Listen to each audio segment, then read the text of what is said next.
Hello दोस्तों, आपका स्वागत है हमारे यूट्यूब चैनल अवनीश क्लासेस में।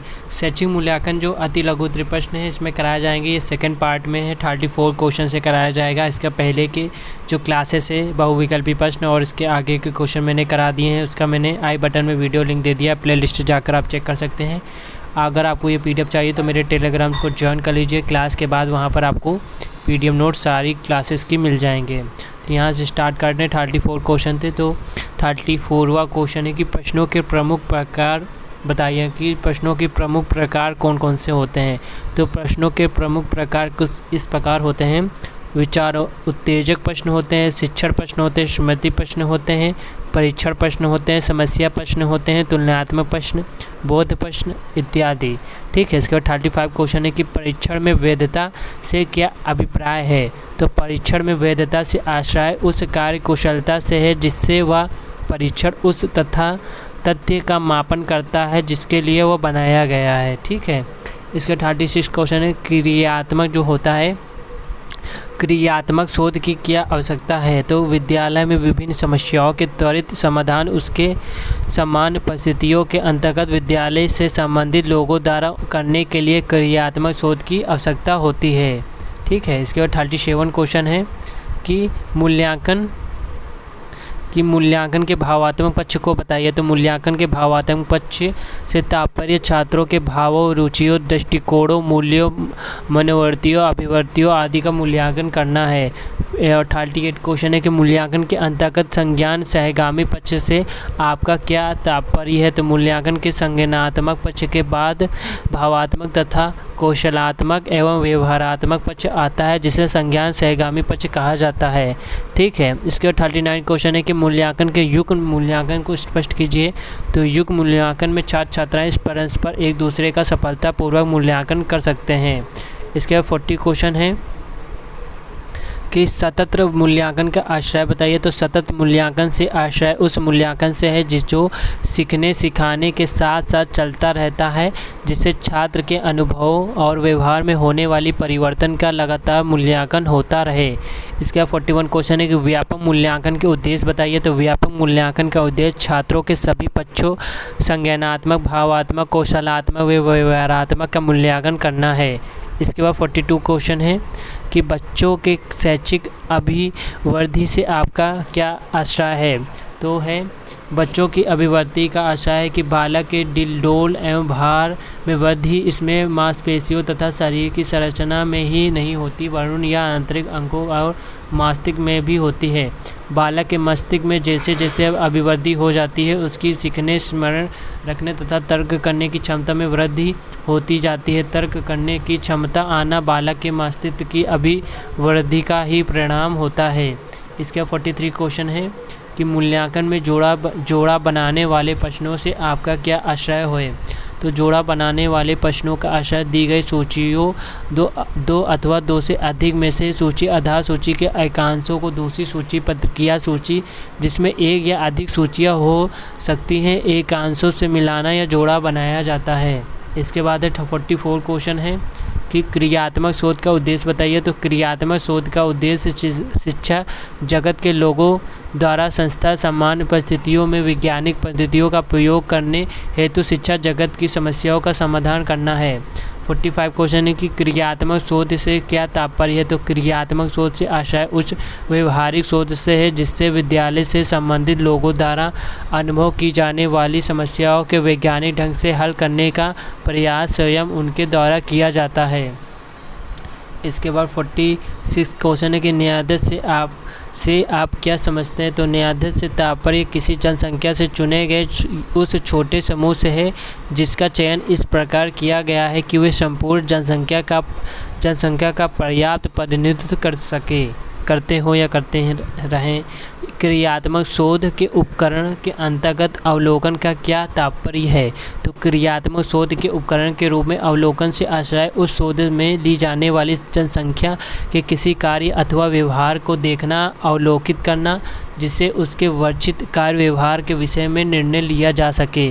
इसके 48 क्वेश्चन है कि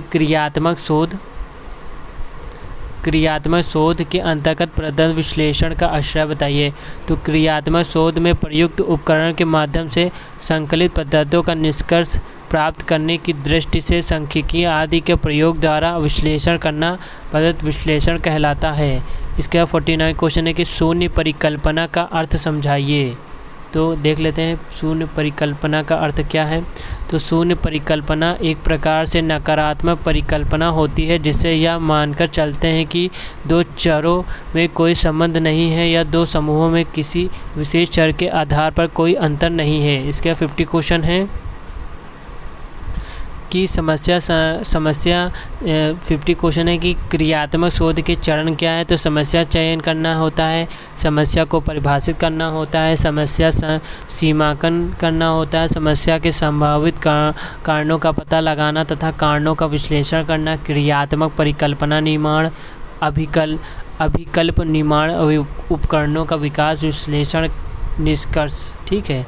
इसके बाद 51 क्वेश्चन है कि सतत तथा व्यापक मूल्यांकन किसके द्वारा शुरू की गई है। तो सतत तथा व्यापक मूल्यांकन भारत के केंद्रीय माध्यमिक शिक्षा बोर्ड द्वारा शुरू की गई है। ठीक है। इसके बाद 52 क्वेश्चन है कि जो निबंध होता है, निबंधात्मक परीक्षण के प्रकार बताइए। तो निबंधात्मक परीक्षण दो प्रकार के होते हैं, लघु उत्तरी प्रश्न और दीर्घ उत्तरी प्रश्न होते हैं। इसके बाद 53 क्वेश्चन है कि विश्वसनीयता किसे कहते हैं। तो विश्वसनीयता किसी परीक्षण पर व्यक्ति के प्राप्तांकों की संगति अर्थात यदि एक व्यक्ति की परीक्षा किसी परीक्षण पर बार बार ली जाए और प्रत्येक बार वह व्यक्ति समान प्राप्तांक अर्जित करता है तो वह परीक्षण विश्वसनीय कहा जाएगा। ठीक है। इसका 54 क्वेश्चन है कि निदानात्मक परीक्षण किस प्रकार के छात्रों को दिया जाता है। यह 18 में पूछा गया क्वेश्चन है कि निदानात्मक परीक्षण के प्रमुख उद्देश्य क्या हैं। ठीक है।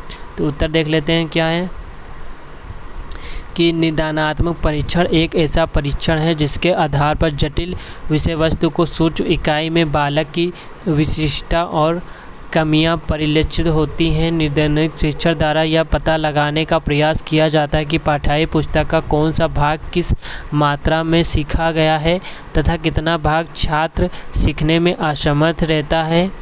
और निदान परीक्षण व्यक्ति की जांच करने के पश्चात किसी एक या अधिक क्षेत्रों में छात्र की विशेषताओं तथा कमियों को व्यक्त करता है। यह परीक्षण विषय संबंधी कमियों का निदान करके उपचार व्यवस्था करते हैं। ठीक है। इसके बाद 55 क्वेश्चन है कि मूल्यांकन से आपका क्या अभिप्राय है। तो मूल्यांकन से अभिप्राय मूल्य के अंकन से है। शिक्षा में मूल्यांकन से तात्पर्य विद्यार्थियों द्वारा प्राप्त किए गए शिक्षण के उद्देश्यों की सीमा ज्ञात करने की प्रक्रिया से लिया जाता है। इसका 56 क्वेश्चन है कि शैक्षिक मापन किसे कहते हैं। तो शैक्षिक मापन एक ऐसी वर्णनात्मक प्रक्रिया है जिससे छात्र के साथ ही शिक्षा एवं उसकी व्यवस्था से संबंधित व्यक्तियों या वस्तुओं के किन्हीं गुणों या विशेषताओं का शैक्षिक उद्देश्य से क्रमबद्ध वर्णन किया जाता है। ठीक है। क्रमबद्ध वर्णन किया जाता है।